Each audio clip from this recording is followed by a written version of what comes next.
Muy buenas chicos y chicas, bienvenidos a otro nuevo vídeo.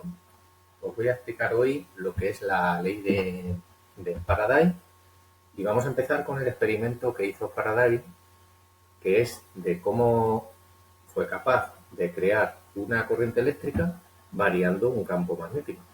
Acordaros que lo que habíamos visto es que una corriente eléctrica puede llevar asociado un campo magnético, pero ahora lo que hizo Faraday fue, a partir de un campo magnético, crear una corriente eléctrica. Tenemos aquí una simulación que os voy a pasar luego el enlace de pez colorado. Hay varias simulaciones y está muy bien esta página, muy chula. Y fijaros aquí el experimento que tenemos que plantean, que yo creo que es interesante que hurguéis en él para comprender mejor esta ley.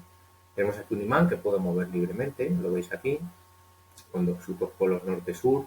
Puedo marcar aquí, si quiero ver las líneas de campo, veis que las líneas salen por el polo norte, vuelven al polo sur, que es lo que habíamos visto, siempre son líneas cerradas. Le puedo dar la vuelta al imán, siguen saliendo las líneas por el polo norte y entran por el polo sur, ¿vale? Y aquí a la izquierda, le voy a volver a dar la vuelta, tenemos un medidor de voltaje. Voltaje es lo mismo que fuerza electromotriz inducida, fuerza electromotriz. Tenemos una bombilla y una bobina que tiene, en este caso, pues 4 espiras, pero también puedo cambiarla por una que tenga 2. Bueno, vamos a dejar una bobina solo con 4 espiras. ¿Qué es lo que hizo Faraday? Pues cogió y fijaros que cogió y acerca, fijaros en el voltaje del circuito, aquí no hay ninguna pila que genere corriente, pero si yo cojo un imán y lo muevo aquí, fijaros que se ha encendido la bombilla. ¿Veis? Parece que cuando yo muevo el imán, o lo meto, pues lo saco, se genera corriente. Sin embargo, si lo dejo quieto, no hay corriente inducida. ¿Qué conclusiones sacó Faraday entonces? Pues las siguientes. Lo que hace que se produzca corriente eléctrica es la variación de flujo, es decir, el número de líneas de fuerza. Veis aquí las líneas de fuerza que entran, pero por unidad de tiempo, es decir, variación de flujo por unidad de tiempo es la clave para entender qué cantidad de corriente se genera. De hecho, si yo meto el imán despacito, se genera corriente en un sentido, veis, despacito, en el sentido, en este caso, negativo. Luego veremos bien qué significa este signo. Si yo la saco, despacito también, se genera corriente, pero ahora en sentido contrario. Si yo lo hago rápido, veis, se genera corriente, parece que más rápido, tanto en un sentido como en otro. Es decir, parece que la rapidez de mover el imán aquí dentro es lo que genera corriente. No solo lo tengo que sacar, también lo puedo mover por encima. Lo que pasa es que en este caso, fijaros que entran menos líneas de fuerza, pero se genera corriente. Otra cosa, si yo el movimiento que hago es de meter y sacar el imán, fijaros que se genera corriente alterna en un sentido y en otro, ¿verdad? Y este más o menos es el experimento que hizo Faraday. Ya os digo que voy a dejar aquí un enlace luego y vais hurgando, podéis mirar qué pasa si lo hago con una bobina con 2 espiras. Fijaros aquí, si lo hago con 2 espiras, la diferencia a si lo hago con más espiras. Veis lógicamente que parece que se genera más voltaje, más corriente, en este caso, que en este. Es decir, mayor número de espiras significa mayor variación de flujo. Podéis probar vosotros qué pasaría si le doy la vuelta al imán, qué tipo de corriente se genera. Bueno, y ahora vamos a ver aquí un poco, explicar la ley de Faraday. Esto es lo que hemos estado explicando, el concepto de flujo, en el otro vídeo, que acordaros que es el producto escalar de B por S. B por S por el coseno de alfa. Hay varias posibilidades, una que el flujo sea máximo, porque el ángulo sea 0 grados, otra que sea 0, veis aquí, porque S y B formen 90 grados, y otra que formen un ángulo genérico alfa. ¿Vale?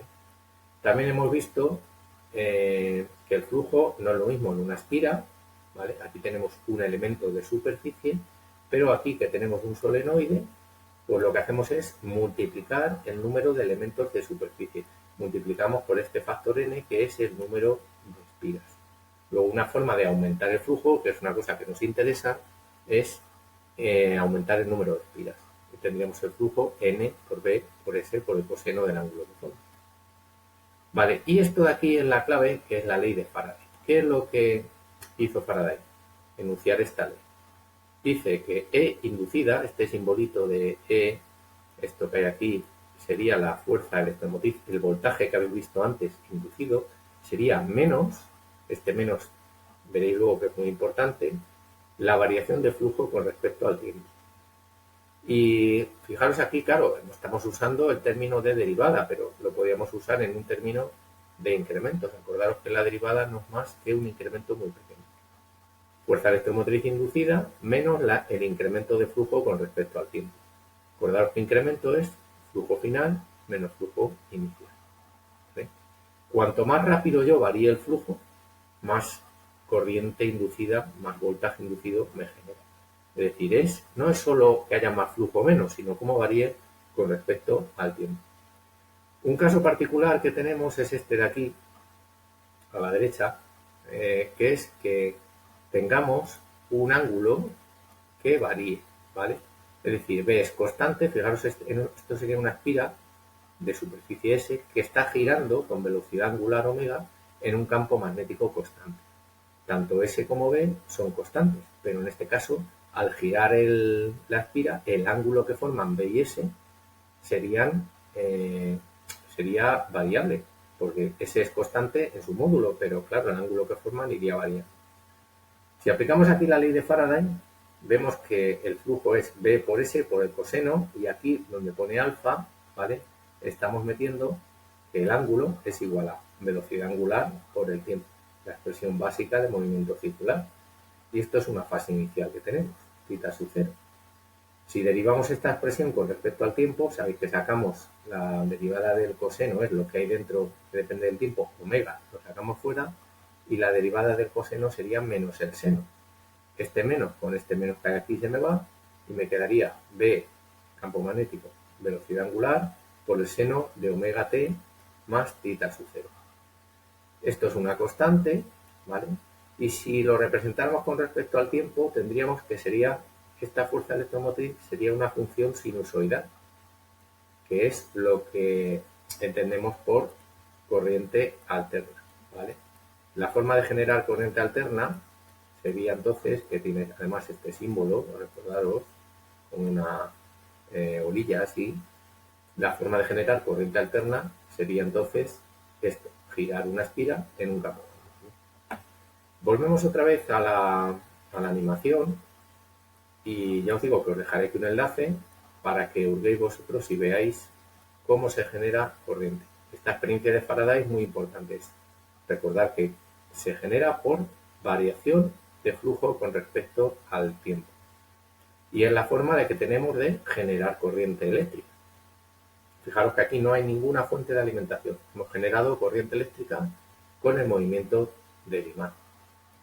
Y claro, diréis vosotros, ¿y quién mueve el imán? Pues el imán, claro, tendremos que buscarnos la vida para que lo mueva o bien vapor, o bien el movimiento del aire. Es decir, algo que mueva un imán, algún elemento externo, mecánico, natural, que mueva el imán. Y con esto pues, seríamos capaces de generar corriente eléctrica.